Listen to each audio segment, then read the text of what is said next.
Como revisamos en la primera sesión de función respiratoria, la función respiratoria pues tiene una gran cantidad de variables que influyen en ella. Ahorita vamos a valorar una variable que es muy importante, que es el control neurológico de la ventilación.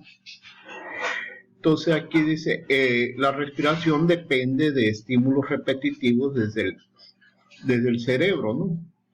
Neuronas en el bulbo raquídeo y el puente dan un control automático de la respiración inconsciente, o sea, de esa respiración que, que es automática, no necesitamos estar pensando en ella. El control voluntario es dado por la corteza motora del cerebro.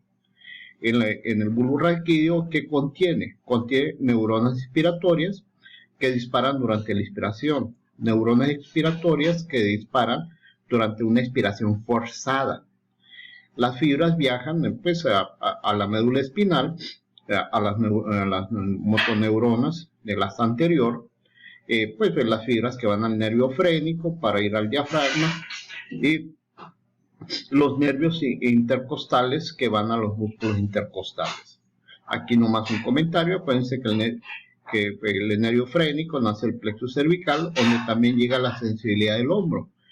Y aquí en la clínica siempre nos vamos a acordar que en problemas diafragmáticos se van a manifestar como dolor en hombro.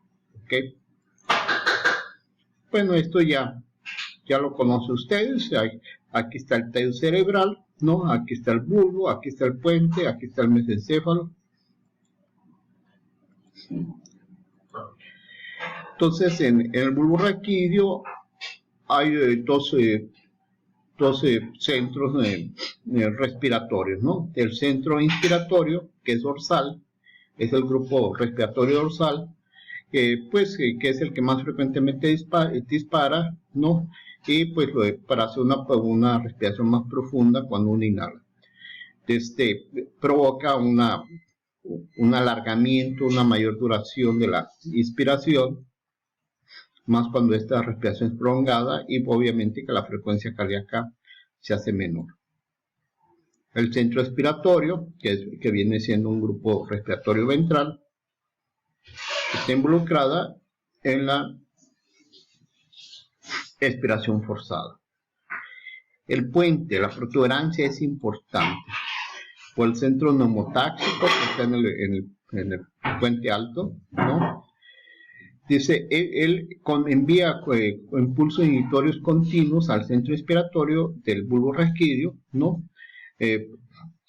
Así como la frecuencia cardíaca aumenta, la respiración se hace rápida y de duración más corta. Y el centro amniótico, que está en el puente más bajo.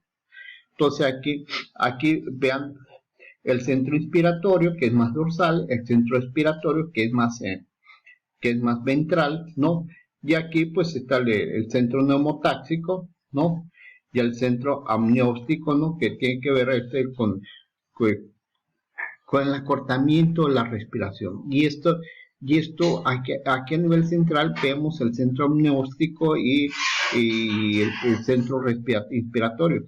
Pues a nivel periférico esto es controlado muy bien a través del nervio vago. Es una función que se transmite a través del vago. Por eso si cortamos el vago, esta función se va a alterar. Y entonces van a tener inspiraciones profundas, alargadas, ¿ok? Entonces es necesario el vago para tener este acortamiento de la respiración. Entonces tenemos un reflejo que se llama el reflejo de Herring-Brauer, que cuando hacemos una inspiración profunda, hay receptores en intersticio pulmonar que acortan la inspiración para que inicie la expiración. Y igualmente cuando tenemos una expiración prolongada, también están esos receptores sensitivos en el intersticio que acortan la expiración para que inicie la inspiración. Todo eso transmitido a través del vago y transmitido pues tanto al bulbo raquídeo como al puente. Dice, otras conexiones aferentes al tallo cerebral, pues los ingresos que llegan del sistema límbico y el hipotálamo, ¿no? Entonces vemos como la respiración es afectada por el dolor y la emoción, le decía los famosos suspiros, ¿no? La famosa histeria, y el dolor sobre todo, cómo modifica la respiración. El ingreso de los quimiorreceptores de que pues a nivel de tallo cerebral, o que pues ahí en el piso del cuarto ventrículo, muy sensibles a los niveles de hidrogenión, y en las arterias. Aquí se monitoriza pues más que todo PCO2, oxígeno y pH. Los ingresos proveniendo de las vías aéreas y los pulmones, ¿no? La respuesta a inhalantes, aquí pues cuántas veces inhalamos sustancias irritantes como puede ser el amoníaco, o en la cocina cuando están cociendo chiles y que libera ese gas que tiene capsaicina, ¿no? Entonces provoca una tos irritante, persistente, ¿no? Los estímulos viajan a través del vago a la médula y da como resultado broncoconstricción o tos. Los reflejos de inflación, ¿no? La excesiva inflación desencadena este reflejo y para la inspiración. Este es el famoso reflejo de Hering-Brauer. El control voluntario, las vías neuronales de la corteza del lóbulo frontal, o sea, de la porción motora del cerebro, envía impulsos hacia abajo por los tractos córtico-espinales, ¿no? Que ya los conocemos, a las neuronas respiratorias, que está en la médula espinal, la cual pasa a través del tallo cerebral y pues conecta con los centros respiratorios. La limitación del control voluntario pues sería los niveles de CO2 y los niveles de oxígeno limitan, ¿no? Limitan y causan la respiración automática. Entonces aquí pues hay que entenderlo, ¿no? Si un paciente comienza a tener elevación de CO2, esto es captado en los senos carotídeos y enviado la señal al tallo cerebral, como trae como consecuencia la hiperventilación. Y si hay hipoxemia, igualmente, doctor. Y esto lo debemos entender. Un paciente que comienza con problemas respiratorios leves, y comienza a retener CO2, va a comenzar a hiperventilar y va a sacar el CO2, ¿no? Y acuérdense que es mucho más frecuente que el paciente tenga problemas del oxígeno antes de tener problemas del CO2. ¿Por qué? Porque el test de coeficiente de difusión del oxígeno es 20 veces menor que el del CO2. Y esto es importante entenderlo porque a veces vamos a tener pacientes con problemas respiratorios y el CO2 va a estar normal. Pero el CO2 va a estar normal porque el paciente está hiperventilando, ¿ok? ¿Qué pasaría si el paciente estuviera con una frecuencia respiratoria normal? Pues el CO2 se elevaría.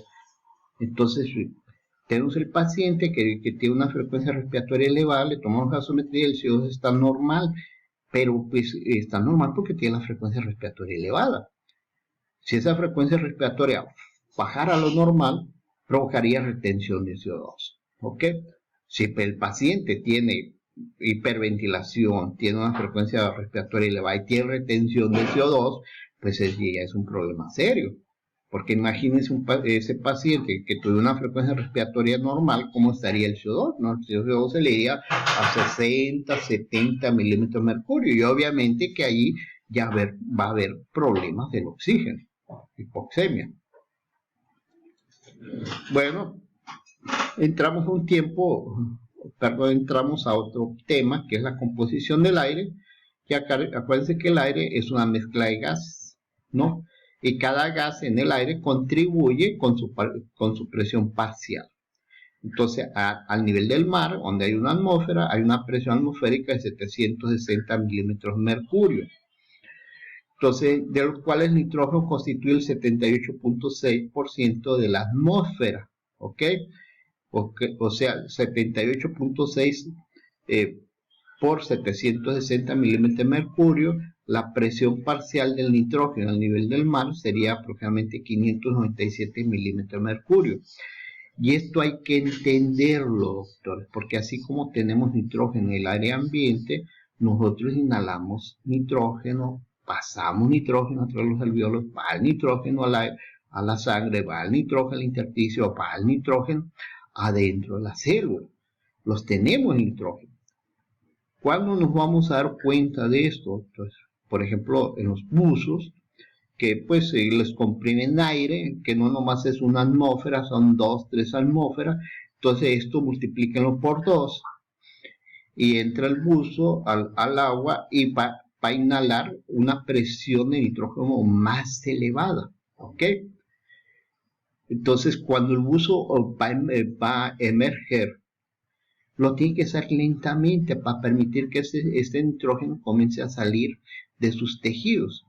Si el buzo saliera súbitamente, ¿qué le va a pasar a ese nitrógeno cuando sale a la atmósfera? Pues ese exceso de nitrógeno va a hacer burbujas. Y pues es la famosa enfermedad de descompresión. Afortunadamente ya se utiliza menos nitrógeno, se utiliza más helio en los tanques de buceo, ¿ok? ¿El nitrógeno está en el aire? Pues sí. El barbecho en las siembras, ya sea activo o pasivo, en el cual se deja las tierras sin sembrar, es para que capten nitrógeno del aire, ¿okay? Ya cuando van a sembrar, generalmente pues, se utiliza el arado. El arado tiene como finalidad voltear la tierra y exponer la tierra al nitrógeno del aire, ¿ok? Actualmente ya eso está en menos uso. Ahorita, ¿qué hacen? Pues simple y sencillamente agarran nitrógeno y le inyectan a la tierra. ¿Cómo? Pues cuando le inyectan amoníaco a la tierra. Entonces el oxígeno, vean, el oxígeno, su presión es de 159, el agua de 3.7, el CO2 de 0.3 milímetros de mercurio, todo sumado esto da 760 milímetros de mercurio. Acuérdense que esto es a nivel del mar. ¿Qué pasaría, por ejemplo, en Guadalajara, que tenemos 1500 metros sobre el nivel del mar y esto es de 660? Obviamente que tenemos que sacar la presión del oxígeno, ¿no?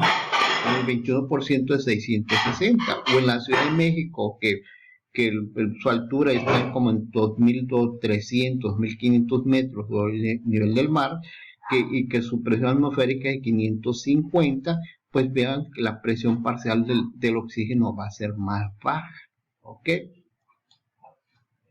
La ley del Dalton, ¿no? Que ya sabemos que la suma de las presiones parciales de los gases nos va a dar la presión total del gas. Entonces, esta presión parcial determina la tasa de difusión del gas y el recambio del gas entre sangre y alveolo, ¿no? Entonces, el aire alveolar, cuando respiramos aire seco. Al entrar por la vía aérea se humedece, por eso está humificado, por eso es necesario la famosa vía aérea superior, los famosos senos paranasales, ¿no? Entonces, este aire humidificado va a hacer el recambio de gases con la sangre, mezclándose con el aire residual que estuviera en las vías aéreas en el alveolo. ¿Ok? Entonces, el aire alveolar que contiene nitrógeno, ¿no? Vean, el nitrógeno casi no varía, ¿ok? Contiene oxígeno, el oxígeno, vean cómo disminuyó. Contiene CO2, el CO2 en aire ambiental es de 0.3, aquí es de 40, por eso dice mezcla con aire residual que tiene CO2, vean, de 40.